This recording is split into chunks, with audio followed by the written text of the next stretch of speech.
زه د خیبر پولیس لکم چې مونږ یو کس پیژندلای چې څنګه بازارګل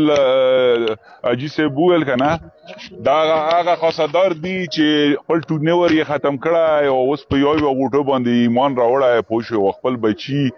او چې په دو باندې راشي جاړي او چې کله بل بچو باندې په بل علاقه او په افریدي راشي او په قبایل باندې راشي بیا یې ډنډې راخستي پوه شو بیا ډزم کوي او بیا ښځې او ماشومان هم نکسي زه ورته دا وایم چې څنګه یې وویل چې انشاءالله تعالی پرېښونکي هم نه یو خو چې مونږ انشاءالله تعالی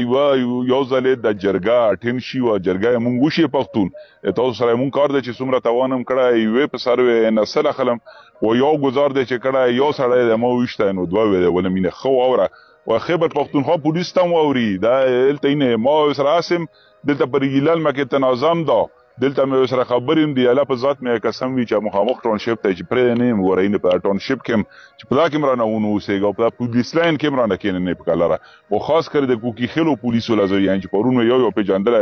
په میډیا کې تصویرونه هم راغلي هلته ته ویډیوګانې هم شوي د لګان بېغیرته چې موږ ته په خیبر کې کېناستو دو لپاره و دو مطالباتو لپاره موږ چغې ولې د لګانو له و دغو بېغیرتو له دا هم ټول پیژندلي انشاءالله خو په وخت چې څنګه بازارګل اجي وویل دغو نه انشاءالله پوښتنه کوو موږ د ټولو افریدي مشران دلته ولاړ یو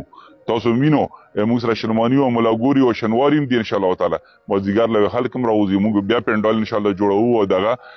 د 11-12 اکتوبر جرګه انشاءالله کېږي چې کومه پرې موږ جوندي و چې موږ مړه شو بیا کوو انشاءالله ټیک شو که نه